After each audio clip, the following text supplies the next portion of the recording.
చూశాడు వజ్రాంగదుడు, ఎందుకు దిక్కుమాలిన ఈ రాజ్యం, ఎందుకు వచ్చిన వైభోగం, ఇంత గొప్ప గిరి, నేను ఇక్కడే ఉండిపోతానని తన రాజ్యానికి వెళ్లి తన కుమారుడైన రత్నాంగదుడికి అవరాజ్య పట్టాభిషేకం చేశాడు.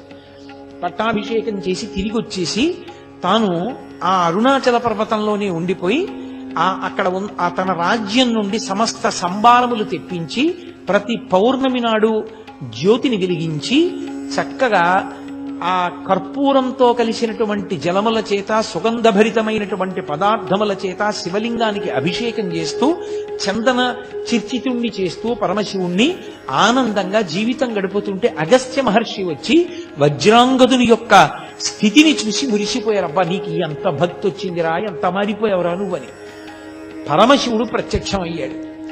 నువ్వు ఒకానొకప్పుడు ఇంద్రుడవు, కైలాసంలో ఉన్న నా దగ్గరికి వచ్చి అధిక్షేపించావు, ఆ కారణం చేత నువ్వు భూలోకంలోకి వచ్చి మనుష్యునిగా పుట్టావు.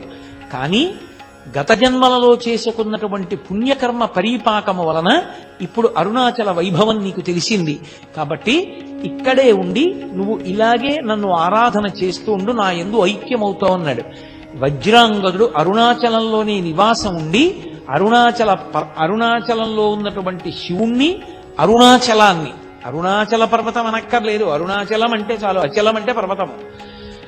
కొంచెం తేలికగా దృష్టిలోకి వెళ్ళడానికి 2 పర్యాయాలు వాడడం, నిజానికి అలా వాడక్కర్లేదు. కాబట్టి అరుణాచలం యొక్క వైభవాన్ని తెలుసుకున్నవాడై ఆయన ఆ అరుణాచల క్షేత్రమనందు ఈశ్వరారాధన చేసి తుట్టతుదకు పరమేశ్వరుని యందు ఐక్యమైపోయాడు. ఏం చాడ్విక్ అని రమణ మహర్షి దగ్గర శిష్యుడు ఒక ఆయన ఉండేవారు. రమణ మహర్షి ఎవరిని నా శిష్యులని చెప్పలేదు. ఆయన అంతేవాసి, విదేశాల నుంచి వచ్చాడు. ఆ కారణం చేత ఆయన బూట్లు లేకుండా నడవలేడు. ఆయన గిరి ప్రదక్షిణానికి బయలుదేరాడు. ఏమో భగవానులు ప్రదక్షిణం చేయమంటారు, ప్రదక్షిణం చేస్తానని బూట్లతో ప్రదక్షిణం చేస్తున్నాడు. బాగా చీకటి పడిపోయింది, కటిక చీకటి. ఆ చీకట్లో ఆయన బూటు తెగిపోయింది. ఆ తెగిపోయిన కారణం చేత ఆయన బూట్ లేకపోతే నడవలేడు. ఆయన చతికిలు పడిపోయి కూర్చుని ఆ పర్వతం వంక చూసి, భగవన్నేమో ఇది పరమశివుడు అంటారు, నాకేమో బూటు తెగిపోయింది, బూటు లేకుండా నడవలేను, కటిక చీకటి, ఏ ఉపద్రవం వస్తుందోనని ఆ పర్వతం వంక చూసి అరుణాచల శివ, అరుణాచల శివ, అరుణాచల శివ అని అరిచాడు. అంతే. ఆ చెట్లలోంచి ఒక చెప్పులు కుట్టే వ్యక్తి కిందకి దిగొచ్చి, అయ్యా మీ బూటు తెగిపోయిందా, కుట్టేస్తానని బూట్లు కుట్టేసి ఆ కొండలోకి వెళ్ళిపోయాడు. అతను కుడుతున్నంతసేపు, కొండలోకి మళ్ళీ వెళ్ళిపోతున్నంతసేపు చాడ్వికి ఆలోచన రాలా, ఇంత చీకట్లో కొండ మించి ఎవరు దిగుతారు పొదల్లోంచి, చెప్పులు కుట్టేవాడు ఎందుకు వస్తాడు, ఎందుకు చెప్పులు కుడతాడు, ఎందుకు మళ్ళీ పొదల్లోకి ఎడతాడని. అతను వెళ్ళిపోయి కనపడ్డం మానేశాక ఆలోచన వచ్చింది, బూట్లు లేకపోతే నడవలేక నేను నమ్మి పిలిచినందుకు పరమశివుడే వచ్చి నా బూట్లు కుట్టాడు. వెంటనే ఆయన కొండవంక తిరిగి కన్నీళ్లతో నమస్కారం చేశాడు. అలాగే ఒక మహానుభావుడు పంగు యోగి అని, ఆయనకి కాళ్ళు లేవు. కాళ్ళు లేకపోతే ఆయన పిరుదుల మీద డేకుతూ గిరి ప్రదక్షిణం చేస్తున్నాడు. ఆ పంచశిఖర దర్శనము అని ఆ పరమేశ్వరుని యొక్క 5 మూర్తులు, పార్వతీదేవి, పరమశివుడు, సుబ్రహ్మణ్యుడు, విఘ్నేశ్వరుడు, నందీశ్వరుడు, పంచశిఖర దర్శనము అని చేస్తారు. ఆ పంచశిఖర దర్శనం దగ్గరికి వెళ్ళేటప్పటికీ ఆయన అక్కడికి వెళ్ళి నమస్కారం చేద్దామని డేకుతున్నాడు. ఎక్కడి నుంచో ముసలాయన వచ్చి ఒక్క తోపు తోశాడు. ఏ అరుణాచలానికి ప్రదక్షిణం చేయడానికి అలా డేకుతూ పిరుదుల మీద వెళ్ళాలా, ఏం నడవలేవా, లేచి నడు అన్నాడు. అని వెళ్ళిపోయాడు అంతే వేగంగా.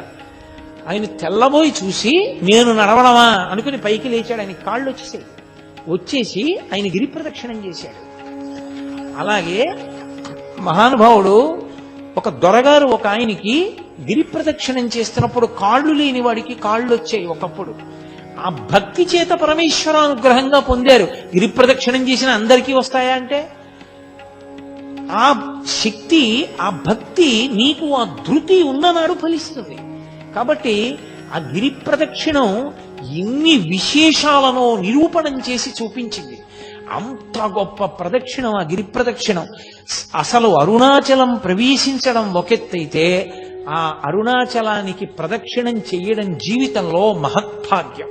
అందున పరమశివనామం చెప్పుకుంటూ ఆ గిరి ప్రదక్షిణం చెయ్యడం అంటే అదొక గొప్ప అదృష్టం. నాకు ఒక్కటి జ్ఞాపకం వస్తుంది, ఈశ్వరానుగ్రహము తప్ప అది నా వలన సాధ్యమయ్యే విషయమా? ఎప్పుడు అరుణాచలం వెళ్ళినా నిజంగా అన్ని వందల మందితో ఆ డప్పులు డోళ్లు వాయించుకుంటూ ఆ శివనామం చెప్పుకుంటూ బృందాలుగా అంత సంతోషంగా రాత్రివేళ గిరిప్రదక్షిణం చేసి తెల్లవారుజాము వేళటికి మేము ఉన్నటువంటి విడిదికి వచ్చి పడుకుని తెల్లవారేటప్పటికి అబ్బే మాకేమీ అలసట్లేదు గురువుగారు అని అందరూ లేచిపోతే మళ్ళీ సంతోషంగా తిరుగుతుంటే ఎంత ఆనందంగా గడిపేవాళ్ళమో. గిరిప్రదక్షిణానికి ఒక లక్షణం ఉంది. మీరు ఎప్పుడైనా గిరిప్రదక్షిణానికి బయలుదేరే ముందు ఎవరితోనైనా 14 మైళ్ళు నడవాలి అని చెప్పారనుకోండి, అమ్మో నడవగలనంటారా, చెప్పులు వేసుకోవచ్చా అండి అని అడుగుతారు. చెప్పులు వేసుకోకుండా ఉండడం మంచిది. గుళ్ళో ప్రదక్షిణానికి చెప్పులు వేసుకుంటావా అన్నారనుకోండి, అమ్మో చెప్పులు వేసుకోకుండా నడవడమే ఎందుకైనా మంచిది, వెనక నుంచి ఓ కారో ఏదో నడిపించుకుంటూ వస్తాం అంటారు. నిజంగా గిరి ప్రదక్షిణానికి బయలుదేరిన వాడు ఏ అలసట లేకుండా గిరి ప్రదక్షిణం పూర్తి చేసేస్తాడు, పరమ సంతోషంగా పూర్తి చేస్తాడు. ఒక్క కాలే సరిగా ఉండి రెండవ కాలు తోటకూర కాడలా వేలాడిపోయినటువంటి వ్యక్తులు, గట్టిగా 1 మైలు దూరం నడవలేనటువంటి వాళ్ళు కాలు కింద పెట్టి 1 కిలోమీటర్ దూరం లేనటువంటి ఆఫీస్కి ఏదో ఒక వాహనం లేకుండా వెళ్ళలేని వాళ్ళు, నా జీవితంలో నేను 3-4 పర్యాయాలు చూసా వాహనం ఎక్కకుండా 14 మైళ్ళు అటువంటి వాళ్ళు ప్రదక్షిణం చేయడం. అందరికన్నా ముందు నడుస్తూ చేశారు కూడా వాళ్ళు. అది ఆ అరుణాచలేశ్వరుడి అనుగ్రహం, వాళ్ళ యొక్క భక్తి తీవ్రత.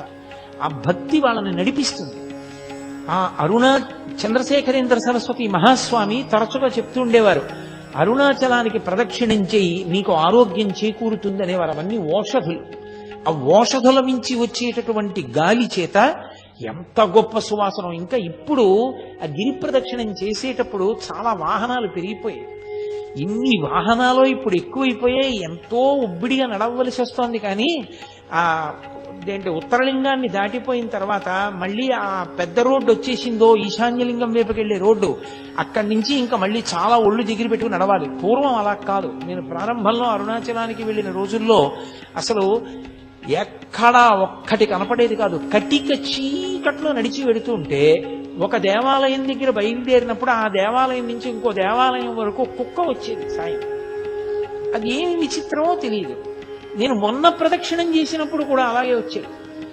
ఆ కుక్క వచ్చి ఈ దేవాలయం దగ్గర బయలుదేరితే ఇక్కడి నుంచి బయలుదేరి వెంట వచ్చేది, పక్కన నడుస్తూ వచ్చేది. ఆ గుడి దగ్గరికి వెళ్ళిన తర్వాత ఈ కుక్క ఆగిపోయేది, అక్కడ ఇంకో కుక్క బయలుదేరేది.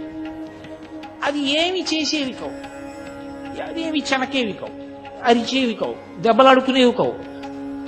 అంత కటిక చీకట్లో కూడా దేవాలయాలన్నీ తెరిచి ఉంటాయి. అన్ని దేవాలయాలు దర్శనానికి యోగ్యంగా తలుపులు తెరిచి ఉంటాయి.